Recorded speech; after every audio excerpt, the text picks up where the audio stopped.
Finding humor and cynicism in Notes from Underground. In every man's memories there are such things as he will reveal not to everyone, but perhaps only to friends. There are also such as he will reveal not even to friends, but only to himself, and that in secret. Then, finally, there are such as a man is afraid to reveal even to himself, and every decent man will have accumulated quite a few things of this sort. Join us today as we get into the mind of one of literature's most memorable misanthropes, the Underground Man of Fyodor Dostoyevsky's Notes from Underground. I'm your host, Bob. Now please, sit back and enjoy today's edition of Lit Tips. Though not without precedent, the concept of a story written from the perspective of an aggressively bitter and difficult-to-like protagonist was still fairly uncommon in the mid-19th century. Antagonistic narrators, when they did appear, were generally presented as figures who lived in direct opposition to the prevailing religious and social attitudes of the time, and their stories would end with them suffering the consequences of the most heinous acts they'd committed in a satisfying manner meant to reassure readers that in the end, the world truly is a just and moral place. One author who sought to challenge this prevailing convention was Fyodor Dostoyevsky. Published in 1864, Notes from Underground stands as an early exemplar of the modern protagonist, deeply troubled, ruthlessly self-critical, insecure, anxiety-ridden, and vain. What Notes presents is a first-hand account of the Underground Man, laying out his personal, carefully constructed worldview, only to then repeatedly contradict himself and undercut his supposed core beliefs.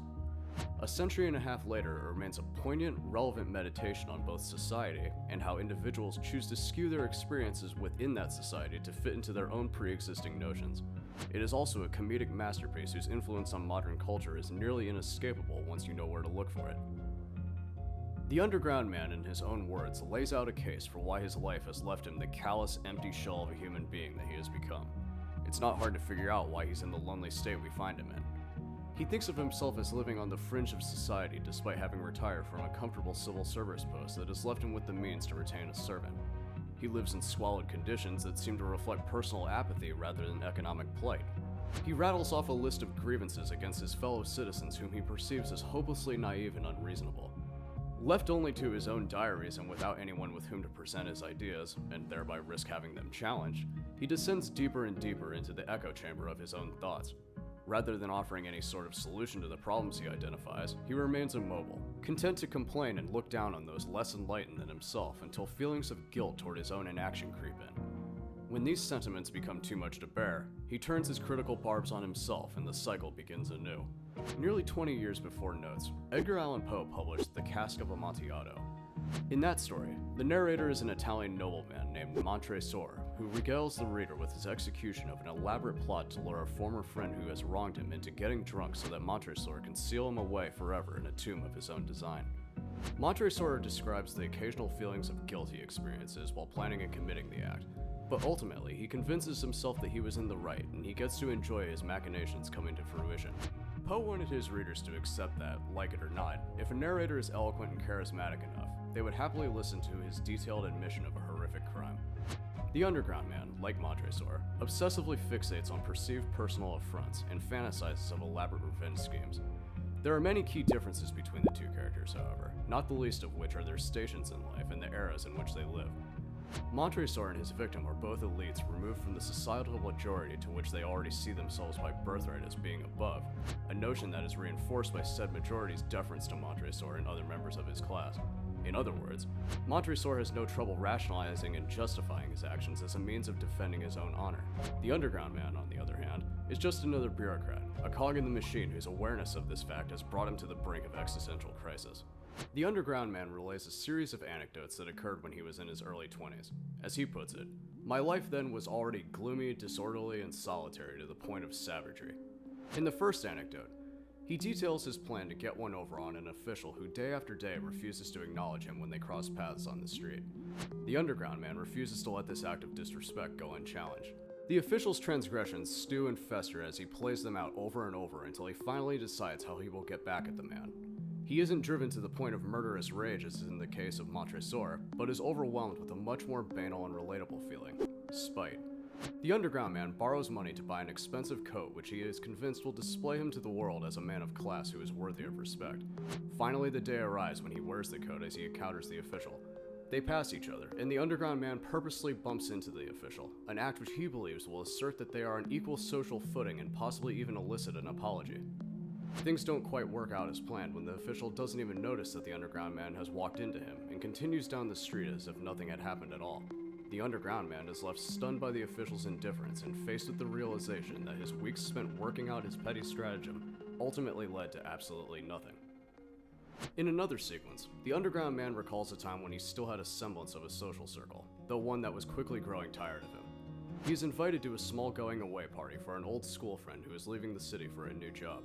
During the party, the underground man gets into an argument with everyone else in attendance, declaring them to be a microcosm of all that is wrong with the modern world. The others have enough and bail on him to visit a brothel. Still hoping to really give them a piece of his mind, the underground man follows them there and discovers that they've already paid for rooms.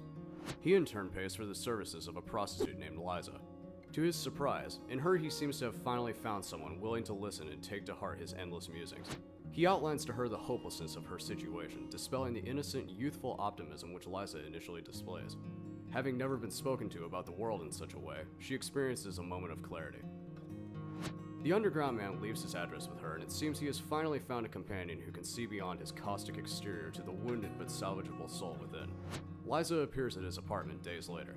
The underground man, having had second thoughts in the interim, takes back everything he had said before and viciously insults her. As he unleashes his insults, his resolve falters and once again he turns his attack inward. Lysa, realizing that she's dealing with an individual damaged beyond salvation, leaves, but not before the underground man again changes tact and begs her to stay. This is the last he ever sees of her. We are then returned to the final musings of the older underground man, who we must accept as being set in his ways. Dostoyevsky himself realizes this, cutting off the narrative with a note interjecting, "The notes of this paradoxalist do not end here. However, he could not refrain from going on with them, but it seems to us that we may stop here." The influence of notes has reverberated throughout all strata of culture since its publication. The paranoia, malaise, and disillusion of its narrator toward a rapidly changing world were direct inspirations on the works of, to name just a few, Franz Kafka, Friedrich Nietzsche, Sigmund Freud, and Albert Camus. As we explored in a previous episode, Austrian novelist Thomas Bernhard essentially made an entire career of writing monologues for his own series of underground men. Screenwriter Paul Schrader has spoken to the debt owed the novella when he was writing Taxi Driver. But it is in the realm of comedy that Notes has most deeply permeated the sensibilities of many writers. Woody Allen wrote a short parody for The New Yorker in 1971 titled Notes from the Overfed about the plight of its obese narrator, and has referenced Dostoyevsky's work as a whole in nearly every one of his films since.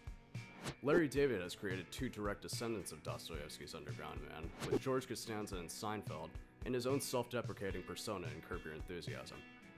Both George and Larry are far better adjusted than their predecessor in the sense that they are able to maintain ongoing friendships and relationships, but all the same they live in constant danger of pushing their peers to the breaking point through their endless social faux pas.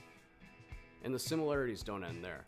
Each character adheres to a personal code of honor that appears inscrutable and beyond reproach to themselves, but when challenged in the outside world is ignored or actively resisted by a populace of selfish individuals who refuse to understand the importance of, say, using a coaster on wooden surfaces.